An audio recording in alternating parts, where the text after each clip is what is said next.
Paint the Night with Stars by Lucky Dreams.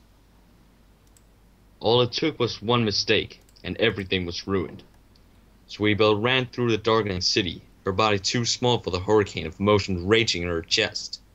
Guilt gnawed at her stomach, and she wanted to scream out at the top of her lungs for every pony to feel her pain. However, she contained herself. Offloading her worries onto innocent bystanders would have been one more thing to feel awful about. The street lights were starting to turn on. Sweetie Belle ran faster, and when she reached the gates of Camelot, it was a relief to find them open. Unlike the city's narrow lanes, which were lined with delicate-looking buildings and crowded with posh ponies enjoying the summer evening, beyond the gates, everything felt wild and huge. There wasn't enough space in the city to express how she felt. Out there in the forests, the meadows, and the mountains was all the space she would ever need. You have ruined my birthday, little sister. I hope you're happy with yourself. The memory of Rarity's bitter voice rang in Sweetie's head as she charged through the gates. She had no idea where she was running to. All she knew was that she had to get away from every pony and find a place to cry, somewhere where it would be impossible to mess things up.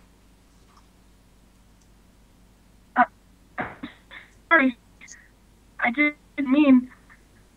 Just leave me alone, Sweetie Belle. Get out of my sight!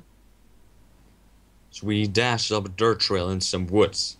Judging from the ill-kept state of the path, not many ponies traveled this way. She wondered how she could have messed up so badly, but the only answer she could think of was that she always messed up. It didn't matter how much she thought things through or how much care she took. She was dumb, slow Sweetie Belle.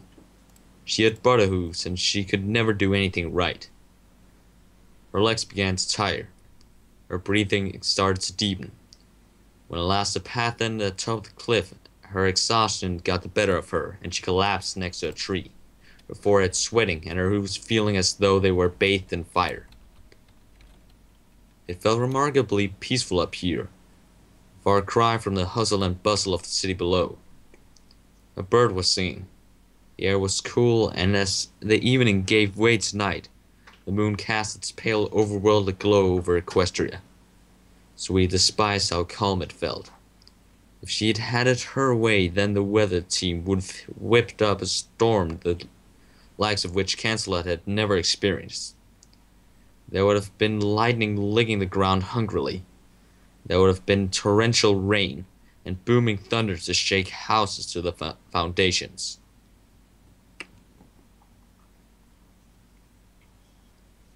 I'm useless. She whispered. Unable to hold the terrible sinking sensation in her belly, she began to cry, acutely aware of how alone she was on the inside of the mountain. Almost alone. It is unwise to venture up here by yourself, young filly. We are most concerned for your safety. Sweetie jerked her head up. The mysterious voice was regal and full of power. Something about it reminded her of her sister's voice. It belonged to a large, slender unicorn with the horn to rival Princess Celestia's. The unicorn had a navy blue coat. She had bright blue eyes, majestic wings, and her cutie mark was of a crescent moon placed in a patch of darkness. The unicorn's mane and tail seemed to be cut from the night itself.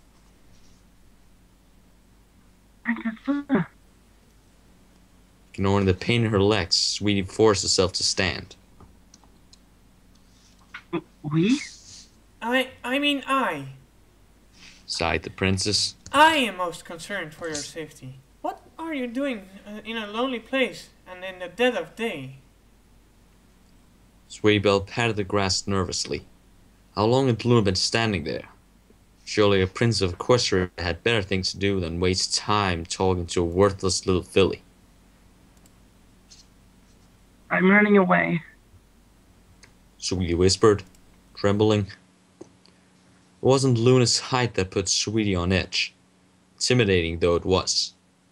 It wasn't even Luna's voice. Rather, it was her eyes.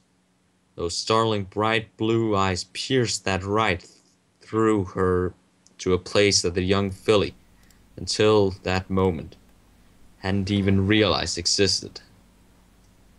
It was personal and private. Though she couldn't give the strange new part of herself a name, she had a suspicion that were she to ask Rarity about it, the older unicorn might have said that Luna was peering into her very soul. Luna blinked and frowned. Pray tell, The princess asked. what reason have you to vanish into the night? Sweetie gulped. I kind of ruined my sister's birthday party. Her voice broke. She hates me. A fresh wave of tears trickled down Sweetie's cheeks and her ears drooped. To her surprise, however, Luna let out a short, sharp laugh and said, Ha! It would interest to know that we have just come here from the castle, and we have heard rumors of what occurrences transpired at the party. Thou must be the filly who blew up her sister's cake. An unfortunate, though commendable achievement. You must be greatly learned in magical arts to perform such a feat. Hey, it was an accident. Sweetie said, stamping a hoof. I just lost control for a second. And everything came rushing back to Sweetie Belle. Glorypants, go ahead. There had been a cake consisting of three tiers that were covered in lashes of icing, and a little sugar statue of Rarity rested atop the masterpiece. Rarity's friends had gone all out this year to surprise her, this, after all, being her 18th. Not only had they made this cake, but they had also arranged a trip to Canterlot as well as a room in the castle for her to stay in. Sweetie Belle tried to cut her sister a slice of the cake using her magic, because although she was still a little shaky, this was a perfect chance to show Rarity how much she had progressed in the 2 months since Twilight had started teaching her basics. Levitating a knife, she sunk it into the icing, and some pony bumped into her.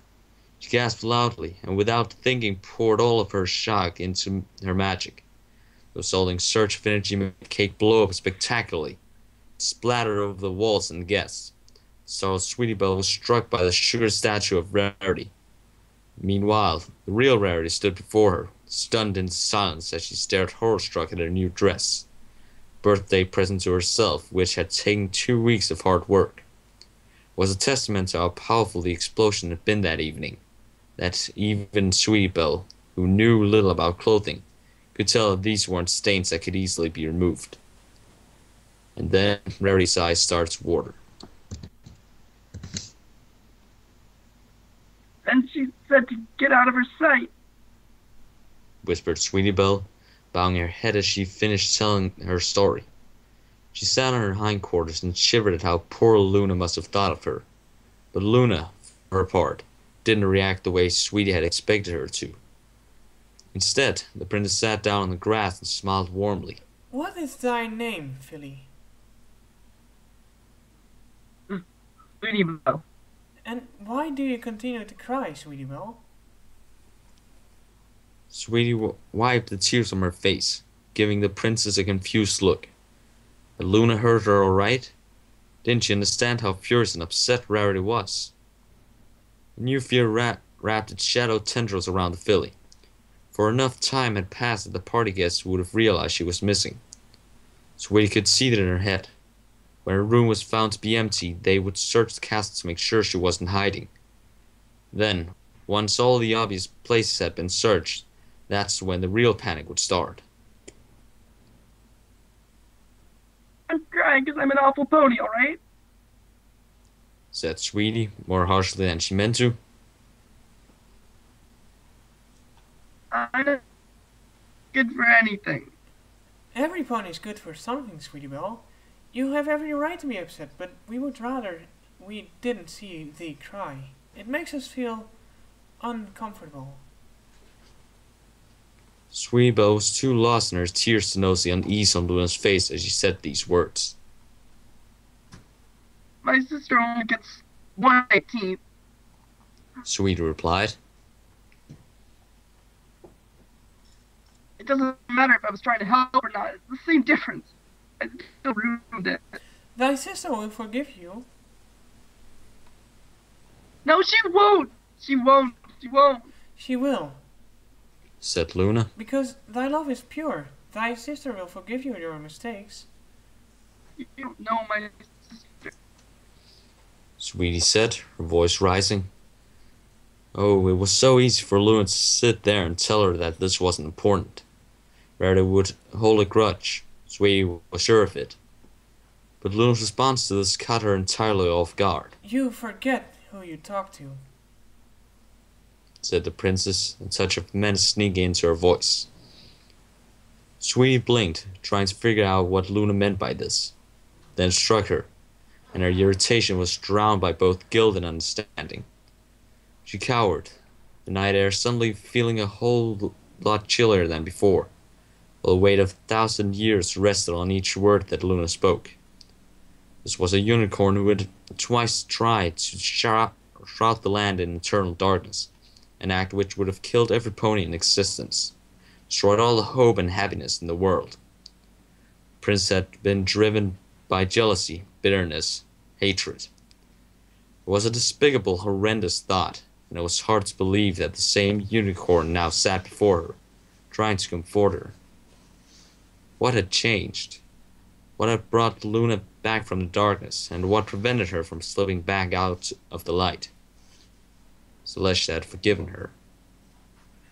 Sweetie lowered her head, because Luna's words had hit her so hard that she almost felt she'd had the breath knocked out of her. Sorry. She said at last in a tiny voice. Luna smiled weakly. We do not seek to diminish the depth of your suffering, she said to Sweetie. for we can see that your distress is a result of how much you love your sister. Philly, repeat it to thyself. Time passes. You are allowed to make mistakes. A year from now, nobody shall even think of this useless. It is to tell. It is an amusing story, and so we say it again. Your sister loves you, and all shall be forgiven.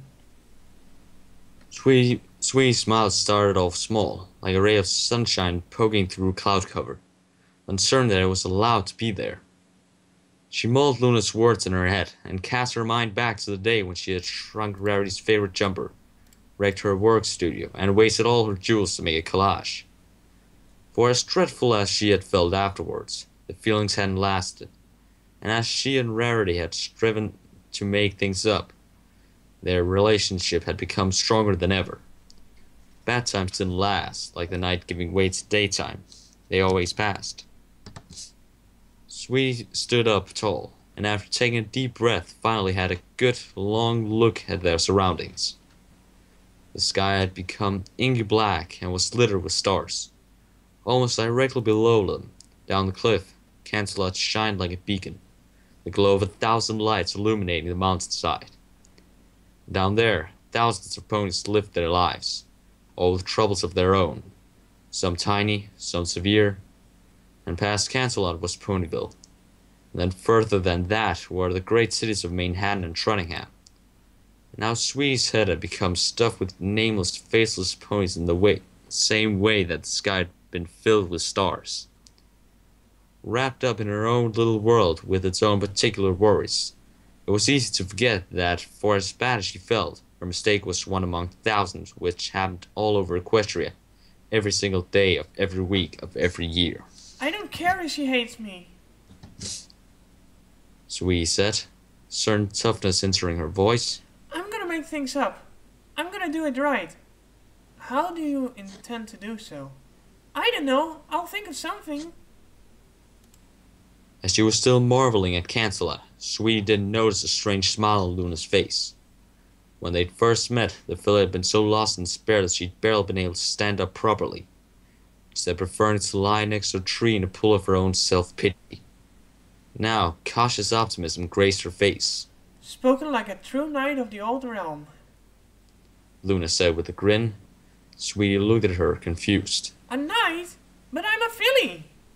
And one who uses and one who wishes to better the lives of other ponies and fix her mistakes. We wish we could meet more ponies such as you. Sweetie Belle stared at Luna curiously, while the princess was shoveling her hooves and biting her lower lip, clearly arguing with herself whether or not to add a little more to what she had said. Yet what could a rule of Equestria have to say to a random filly that would make her nervous? We feel that as long as we have the power to help you, then it is our royal duty. Luna said eventually, slowly, carefully.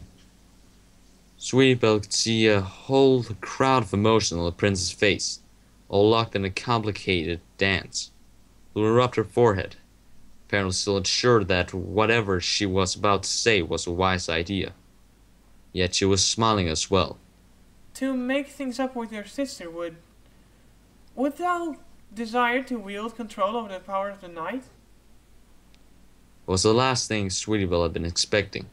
Her jaw dropped. You mean, for tonight only, we shall allow you to draw a picture in the sky as a gift to thy sister. Her name in the stars.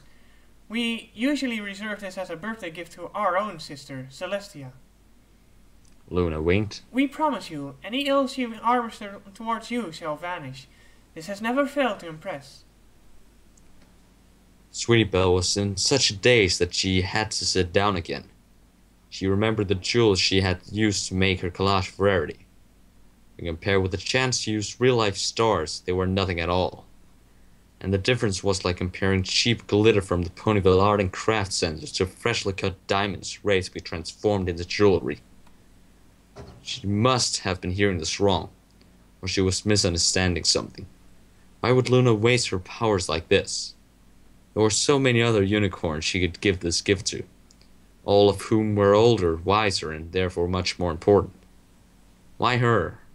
Why now? I don't get it, Sweetie said, struggling to make sense of it and weak at her knees. What's so special about me? For the first time, Luna didn't look at her like an immortal ruler of an ancient kingdom, but instead like a fool, vulnerable and exposed. Sweetie had never imagined that a princess could look this way, like anything other than a firmly in charge of any and every situation. Thou never questioned why I was here in the first place, said Luna. The truth is, Luna took a deep breath. I had an argument with my sister. I come here when I want to think to myself, but tonight I found thee, you.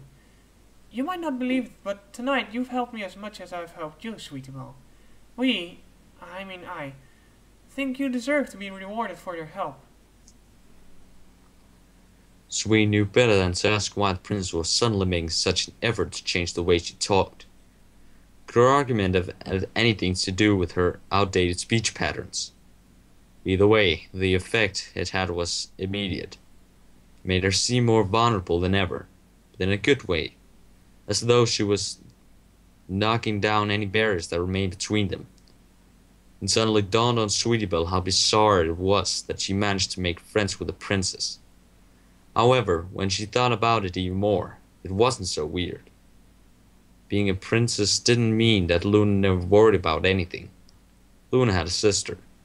Young as she was, Sweetie knew that having a sister wasn't always easy. Ready? Said the princess as her horn began to glow again. A wave of anticipation crashed over Sweetie Belle. Her mind raced as she wondered what was about to happen. What do I do? She whispered, trembling with excitement. Just kneel, Luna said. Sweetie obeyed instantly, and Luna lowered her head to touch the tip of her horn against the young unicorns. Sweetie gasped. It was the strangest, most thrilling sensation, like she was standing underneath a freezing waterfall which filled her with energy, making her want to run forever. Yet, at the exact same time, she felt serene, peaceful. As the power of the night flowed into Sweetie Belle, she imaged that she was the moon rising up through the night. She was a Pegasus soaring through the sky above the highest, most beautiful clouds. And then she was an earth pony galloping across an endless snowy plain.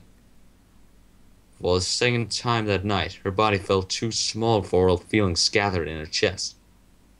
Different that this time she wanted to hold on to the sensation forever and ever. Her mistake at the party felt like a far distant memory.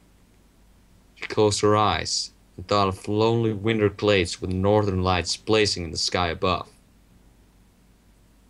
Luna's immense store of magic continued to pour into her, but not once did Sweetie feel like she would lose control of it. For at the back of her mind, she could feel something unexplainable. Something enormous and powerful holding her hoof and keeping watch over her. Could it have been Luna? Whatever it was a lovely feeling, as though her older sister was in her head, looking after her, keeping her out of harm's way. Luna removed her horn. When Sweetie looked up, the night didn't look like the night anymore. Everything was vivid, every hair on Luna's body, every leaf on every tree, every star. All of it seemed to glow with gentle, joyous energy. For a moment, Sweetie had to sit down and shut her eyes again as tightly as possible.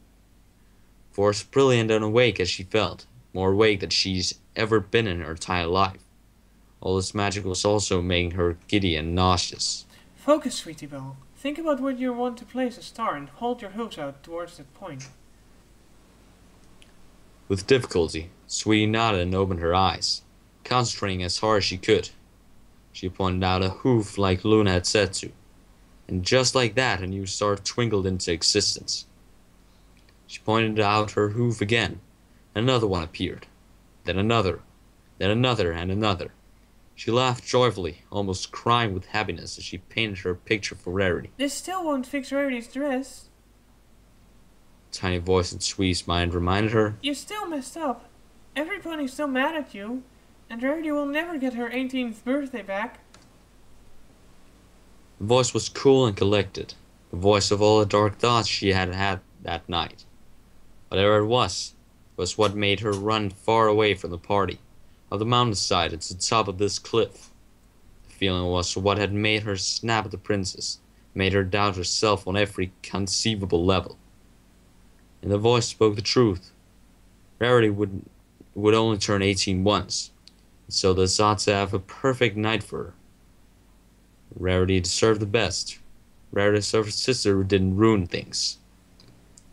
Sweetie Belle painted more stars, and Rarity's face smiled down from the sky. It doesn't matter. Sweetie replied at last to the voice in her head, equally calmly, because for all the power those bad feelings had possessed, they were gone now. She had banished them. Every pony messes up. What matters is that I'm sorry, and that I'm trying to make things right. Suddenly, Sweetie Belle felt sleepier than ever before in her life. The tiredness came from nowhere, a bolt from the blue. 1 second she was fine, the next she wanted to curl up in the grass and sleep right there and then. Only the thought of Rarity gave her the strength to add a few last stars to the picture. She was only a filly after all, and much too small for so much raw, powerful magic. Just before Sweetie collapsed, she felt Luna's horn against her own again, and the magic was sucked out of her. Luna's worried face loomed over her. Art thou alright? She asked. We are sorry. Sometimes we forget our magic is much too powerful for other ponies to handle, not to mention one so young. Sweetie's smile was enough to let Luna know that she was fine. In fact, she was more than fine. Aside from how astonishingly sleeping she was, this was the best she had ever felt. And it would never have happened were it not for her mistake. Sweetie's mane danced in the cold night breeze. She imagined that if she held out her hoof, she could touch the stars. What would they feel like? Like fire? Like ice?